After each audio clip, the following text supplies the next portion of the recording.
Lieutenant Colonel Gabbard, you were asked in your questionnaire about your priorities, and you listed Iran and Hamas and Hezbollah and North Korea.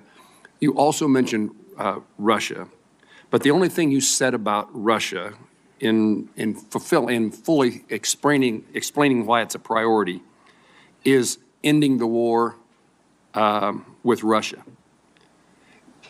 When you talk about Russia, what are your fears or policy priorities beyond ending the war? How do you see Russia as a threat to the United States? Senator, if confirmed as the Director of National Intelligence, it will be paramount for me to assess where our intelligence gaps may exist so that I can provide the President and all of you with the most accurate full picture of that threat assessment to directly answer your questions. I think that it is a complex environment.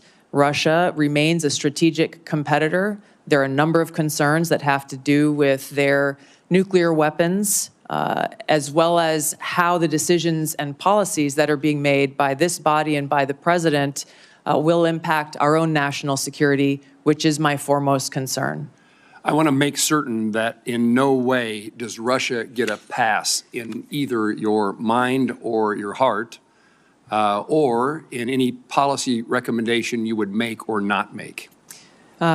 Senator, I'm offended by the question because my sole focus, commitment, and responsibility is about our own nation, our own security, and the interests of the American people.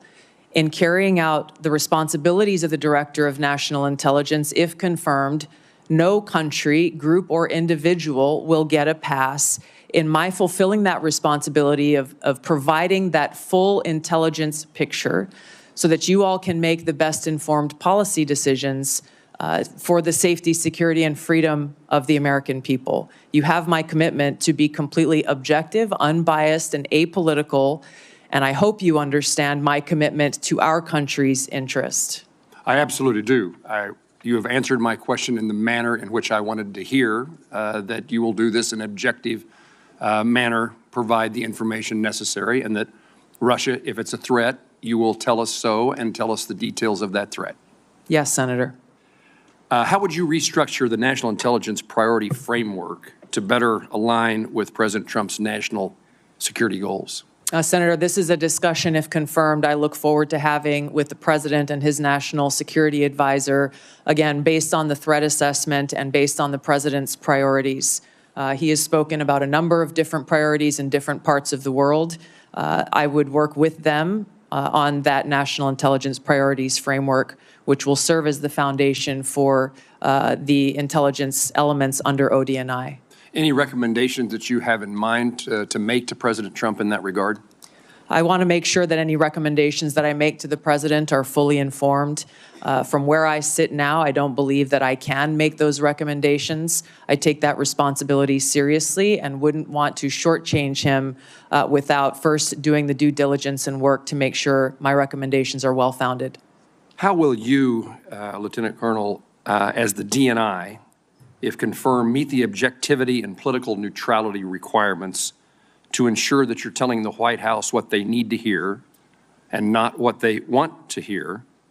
A follow-up to that is, how will you handle conflicting intelligence reports from the various members of the intelligence community and present a broad intelligence picture to the President? Yeah, thank you for the question, Senator. I hope that you have confidence in my ability to extract politics from what my role will be as Director of National Intelligence, because it's something I've done for almost 22 years now of wearing the uniform, both serving in the National Guard and the Army Reserve, even while holding political office. There is a brick wall between the two, and I have fulfilled that obligation in uniform, as I will as Director of National Intelligence if confirmed.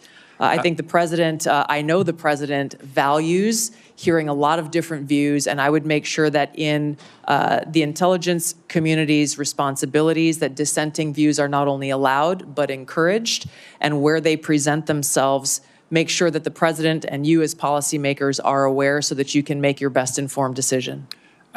Would you agree with me that bias and prejudice, if it exists any place, exists on both sides of an issue, both partisan sides of this place called Washington, D.C., and the goal, the effort that you will make is to make certain that all the information is presented in a nonpartisan, direct, and manner based upon the facts as known?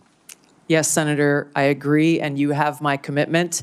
This is essential for the American people and all of you to have faith and trust in the intelligence products that are being delivered. One of the greatest challenges is knowing who's telling us the truth, and we need a DNI who tells the truth. True? Yes, I have a long record of speaking truth to power and would continue that commitment if confirmed in this role.